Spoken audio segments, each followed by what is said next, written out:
natanggap ko na okay, tinarantado nila si PRD. But there might be some rhyme to this, to their reason, but there's none. No. Sabi ni JPC, the problem with our side of the story, si DOJ Sec Remulla ang pinakabatalino. No! What? Ang layo ni Amy kay Sec Boying. And clearly, Sec Boying was winging it. May narinig lang siya dun sa sinabi ni Justice Ascuna at ginamit na niya. Sinasabi niya na, hindi kasi ang ICC ganito yung interpretation niyan eh. Akala ko ba hindi na tayo miyembro ng ICC? Bakit sinasite niya yung interpretation o yung basa ni Justice Adolf Ascuna dun sa Rome Statute? So, hindi siya yung pinakamatalinong nagsasalita sa loob ng kwarto. Sobra ka naman. Ano akala mo? He wasn't even prepared. He was just winging it. Tapos paulit-ulit lang siya. Eh hindi, yan ang basa namin sa batas eh. As if that exonerates them.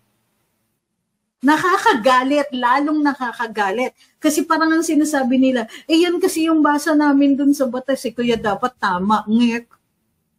Ano yan?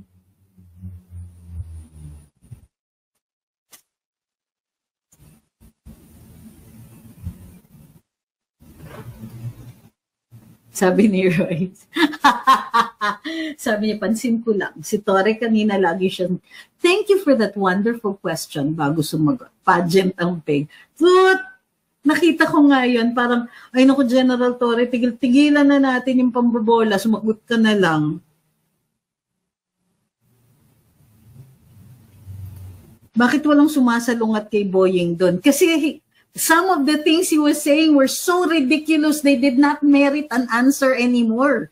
Parang, yan na yun. Yan ang sagot mo, Sec Boying. Talaga?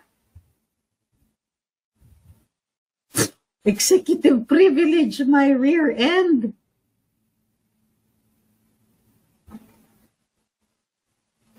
May dating Associate Justice naman dun. Bakit hindi ma-reprimand? Hello, binawal nga ni Cheese mag-cite in contempt. Hindi nyo ba narinig sinabi ni Sen Aimee? Eh, pinagbawal kami mag-contempt. So, ano gagawin nila? Awayin nila. Hindi i-reprimand nila. Why? Walang takot sina Sec Boying. Alam nila na hindi sila madedetain. Alam nila yun. That was probably the agreement. Di ba nung una ayaw nilang pumunta o bakit bigla silang nagpakita? Kasi the compromise was, kinompromise ni Cheese ang mga senador niya. At sabi, o sige, maka-attend kayo. Clearly, they attended only because wala silang takot na tungkol dun sa pag-cite in contempt.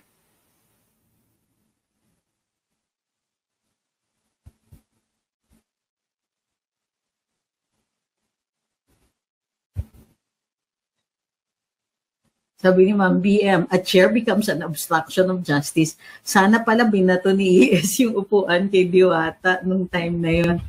Ay. Sa totoo lang, kanina nung nakikinig ako, parang ang feeling ko, I'm so tired of getting angry at these people, but ayan pa rin.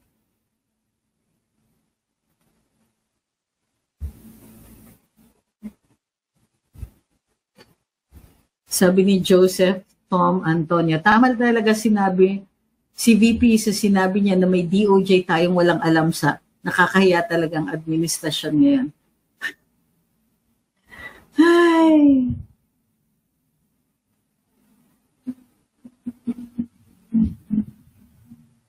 Sabi ni Paul, pwede na si Boying maging sekretary ng pangkalawakang hustisya.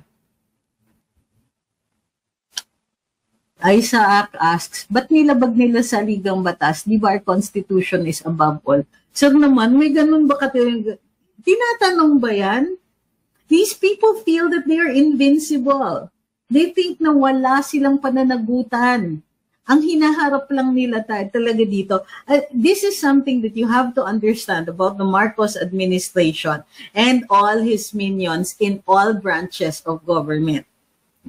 Mas importante sa kanila ang PR.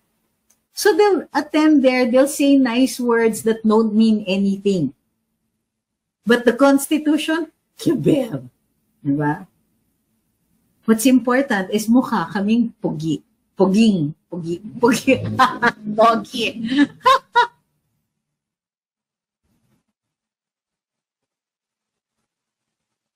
Sabi ni Jam, di lang siya waiter, puppet siya ng administrasyon.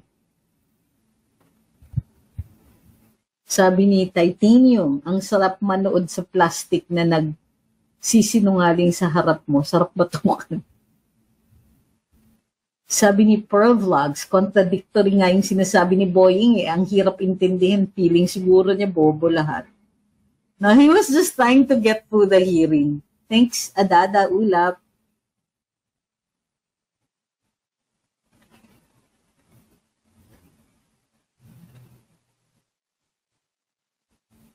Pinaglalaroan lang taong bayan. Correct.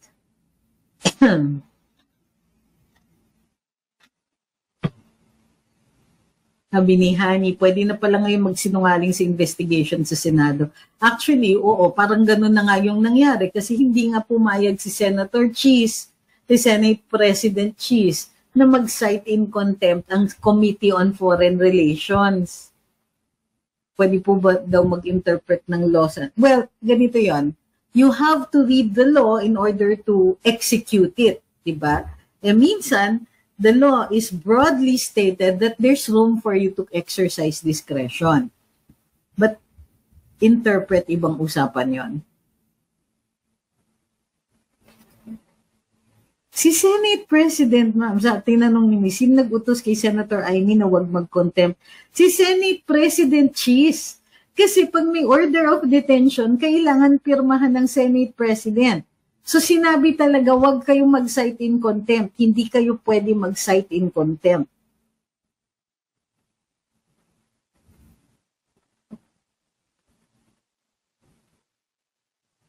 Sad ni Ma'am Cindy, sad naman kasi na-release si Ambassador kasi hindi pinirmahan na. Ay, wag na tayong paulit-ulit dyan.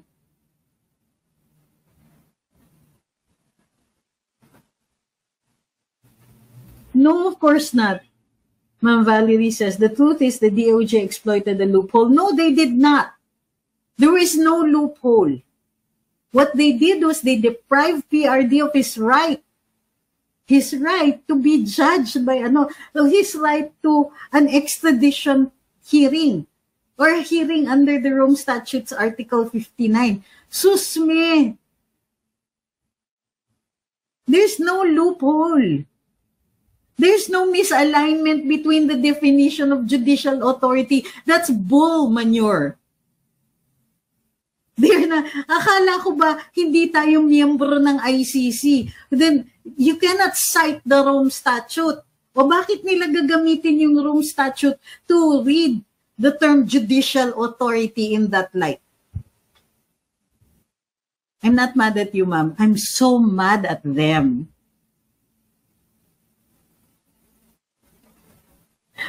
Sabi ni Mama Hana, I want to be informed. Watch the hearing, pero Diyos me, ako ata matitigok una ka high blood.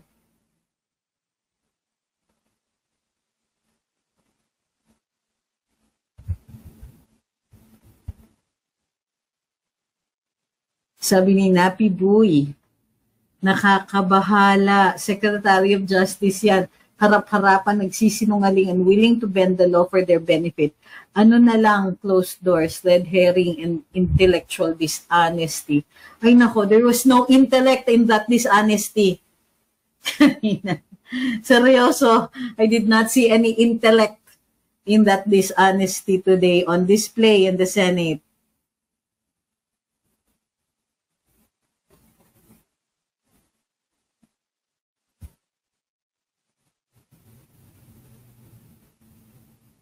Sabi ni Amin, tama nga naman. Bakit pa sila nag-oath-taking? Bakit pa sila sumumpa?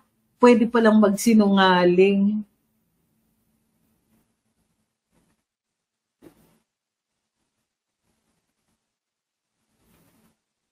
Sabi Ganda tong sabi ni Ponyos. If ever Sarah becomes president, walang if ever. When Sarah becomes president in 2028, I don't mind if she drops all her plataforma and focus on revenge politics.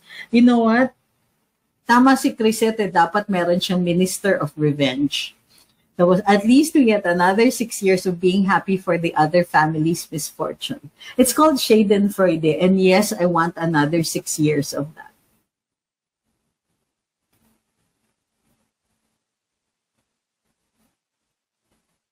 Sabi ni Ma'am Lisa, magkakasakit tayo talaga dito sa galit. Yung mga patweet siya, sabi niya, ang social ng curse words ni attorney, rear end at boot. Because I'm trying not to get banned.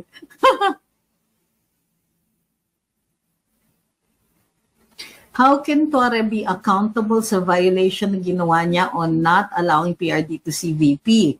Well, he has to be administratively sued.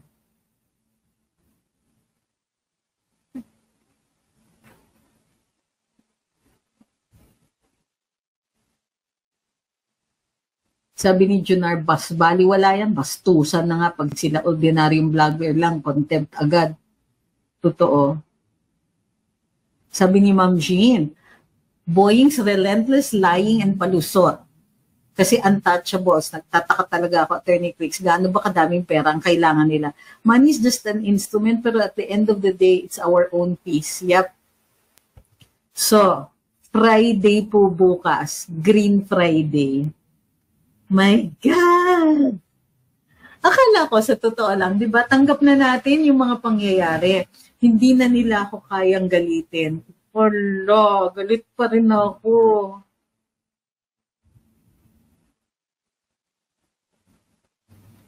No, sabi ni Junera, what will be the implications on this kind of hearings?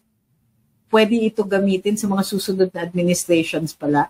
Well, whatever is said, diba, is on record and can be used as evidence for whatever legal purpose it may serve.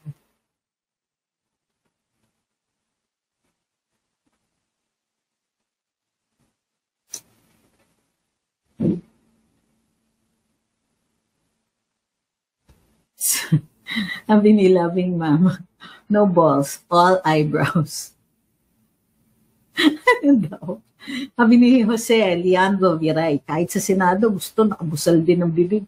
Grabing gobyerno, lahat sunural lang dahil lahat busog. Kaya nga, ibig sabihin, nakakaawa si Aimee. Kasi ang ganda ng pinatutunguhan ng kanyang hearing. Kumbaga, lalong-lalo na mag-i-eleksyon, itong mga ambisyoso at ambisyosa, at itong mga mga opisyales in the executive, hay nako. Tingin ko titiwalag si Aimee. Parang ganun eh.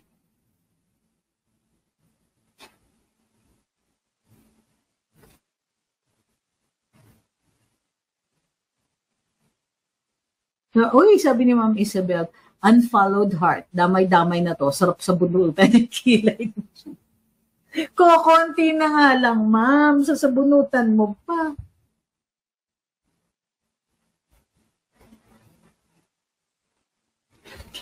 Ma'am, ang bait ni Ma'am, oh. Sabi ni Ma'am Pia Colada, the first thing Inday Sara should do once she gets sworn in as president is put everyone under PBBM and Romualdez admin and their allies in a no-fly list and have them submit to COA for audit.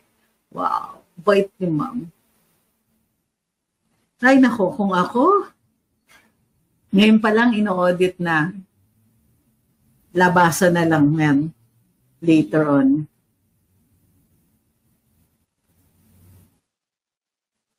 Napagod ako, sorry, hahikab ako ng hikab. Pero napagod ako watching that. Nakakaloka sila.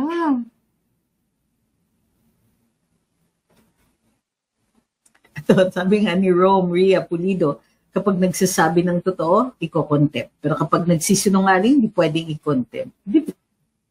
Anyari?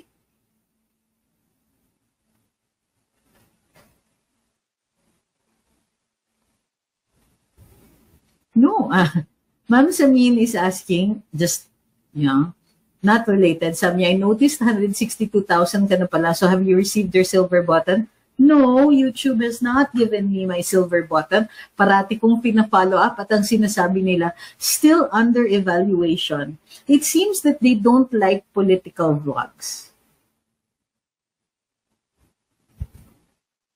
Sabi ni Batotoy, kaya pala ang lakas ng loob nila sumagot kahit kasinungalingan. Useless naman pala magpa-contempt. O, yun na nga.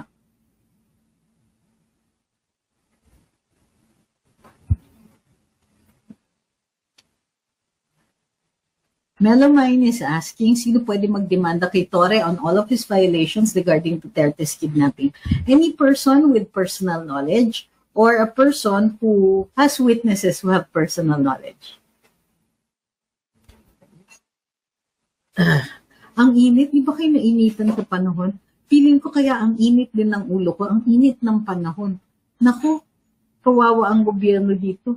Sabi ni Ma'am Corazon, sobrang gigil ko kanina, tumigil na ako manood, na high blood ako sa galit. Totoo yun. No, ma'am, what I mean is yung pag-compromise ng contempt power sa rules nila.